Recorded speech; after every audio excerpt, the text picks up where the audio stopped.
అద్భుతమని ప్రవేశపెట్టిన ధరణి చట్టాన్ని రీప్లేస్ చేస్తూ ఈ కొత్త చట్టం ప్రవేశపెట్టడం ద్వారా తెలంగాణ రాష్ట్రంలో దాదాపుగా యాజమాన్యపు హక్కులున్న 1,52,00,000 ఎకరాల భూములకు సంబంధించిన వివరాలను భద్రపరచడమే కాకుండా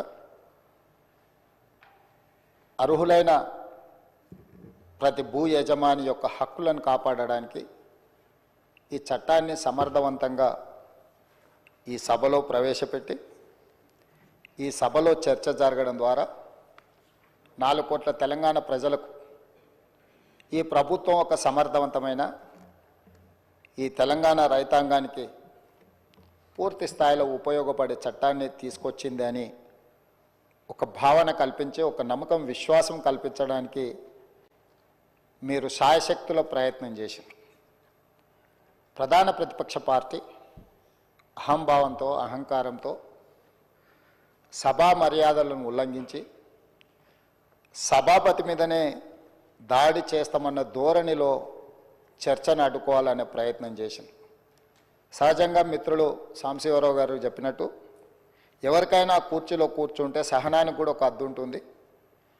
మీరు సహనం కోల్పోయి వాళ్ళ మీద చర్యలకు ఉపక్రమించే పరిస్థితులు వాళ్ళు కల్పించిన మీరు చాలా ఓపికతో వారు ఎలాంటి ప్రయత్నాలు చేసినా రెచ్చగొట్టడం ద్వారా ఈ చర్చను తప్పుదారి పట్టించాలనే ప్రయత్నం చేసినా మీరు అవకాశం ఏమాత్రం ఇవ్వకుండా వాళ్ళంతటా వాళ్ళే సహనం చచ్చిపోయి సహకరించవలసిన పరిస్థితిని కల్పించి ఈ సభను ముందుకు నడిపించి ఇంత కీలకమైన ముఖ్యమైన ఈ చట్టాన్ని తెలంగాణ రాష్ట్ర రైతాంగానికి మేలు జరిగే విధంగా ఈరోజు కొనసాగించినందుకు మిమ్మల్ని మనస్ఫూర్తిగా అభినందిస్తూ ఈ తెలంగాణ సమాజం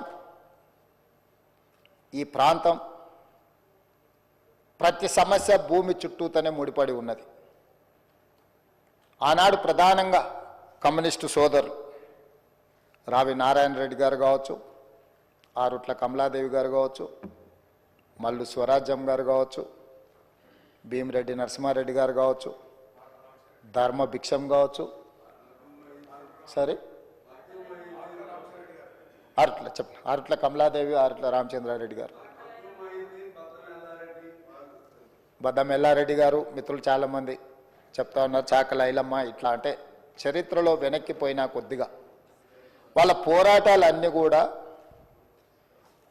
వారు ఈ పోరాటంలో అసూలు బాసింది ఈ భూమి కోసమే. ఈ భూమిని ఆత్మగౌరవంగా, ఈ భూమిని హక్కుగా, ఈ భూమి వాళ్ళ జీవించే హక్కు వాళ్ళకు ఆత్మగౌరవాన్ని తెచ్చిపెట్టేది.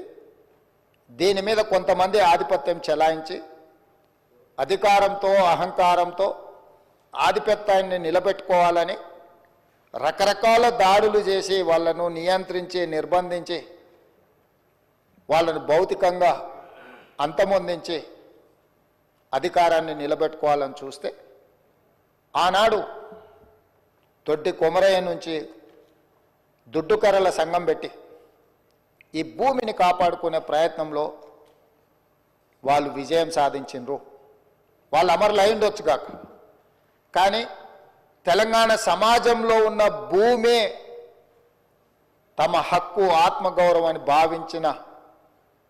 భావించి సాయుధ రైతాంగ పోరాటం చేసి భూమి కోసం, భుక్తి కోసం, విముక్తి కోసం ఆనాడు వీరోచితంగా పోరాటం చేసి ఆనాడు చెరబట్టిన రాజుల నుంచి ప్రాంతానికి విముక్తి కలిగించారు.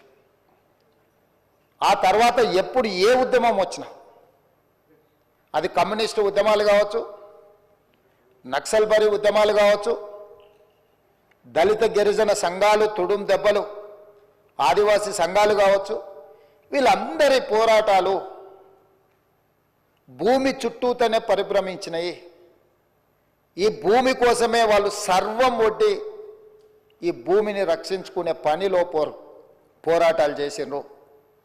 పటేల్ పట్వారి వ్యవస్థ రద్దుకు కూడా కారణం పేద ప్రజల భూముల మీద కొద్దిమంది ఆధిపత్యం చెలాయించాలని చూడడంతో పటేల్ పట్వారీ వ్యవస్థను రద్దు చేయడం జరిగింది అధ్యక్ష.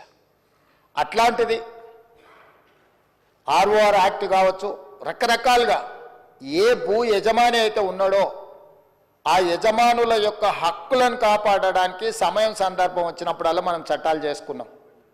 ఆ చట్టాల ద్వారా వాళ్ళ హక్కులను కాపాడుతూ వచ్చినాం.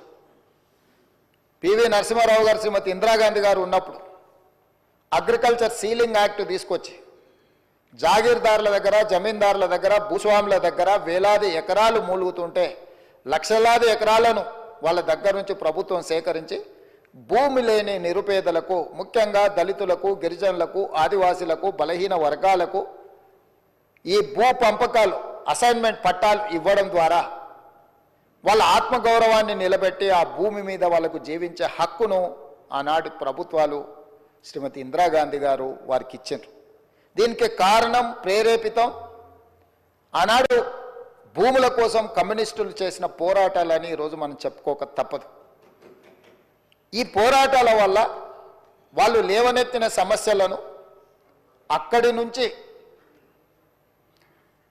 కోనేరు రంగారావు కమిషన్ వరకు కావచ్చుగా, లేదా డాక్టర్ వైఎస్ రాజశేఖర రెడ్డి గారు ముఖ్యమంత్రి ఉన్నప్పుడు నక్సలైట్లతో జరిపిన చర్చల్లో భాగంగా కూడా ఈ భూములకు సంబంధించిన ప్రధానమైన సమస్యలనే లేవనెత్తడం జరిగింది.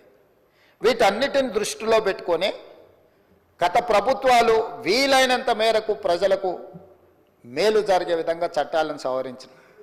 ఇంతకుముందు అక్బరుద్దీన్ ఓవైసీ గారు చెప్పినట్టు ఆనాడు యూపీఏ ప్రభుత్వంలో భూభారతి నిజామాబాద్ పైలట్ ప్రాజెక్ట్ కింద కేంద్ర ప్రభుత్వం మన్మోహన్ సింగ్ గారు, సోనియా గాంధీ గారు రికార్డ్స్ డిజిటలైజేషన్ చేయడం కానీ, భద్రపరచడం కానీ, తప్పులు జరగకుండా సరిదిద్దడం కానీ, వీటన్నిటి కార్యక్రమాలను ఎప్పుడు తీసుకున్నా నిజమైన భూ యజమాని యొక్క హక్కులను కాపాడాలి. లేకపోతే విద్య రాని పేదవాళ్ళ భూములను ఎవరైనా అన్యాక్రాంతంగా అక్రమంగా ఆక్రమించుకుంటూ కూడా వాటిని ఆ ఆక్రమణను తొలగించడం ద్వారా వాళ్ళ హక్కులను కాపాడడానికి అన్ని రకాల చట్టాలను తీసుకొచ్చి తెలంగాణ రాష్ట్రం వచ్చిన తర్వాత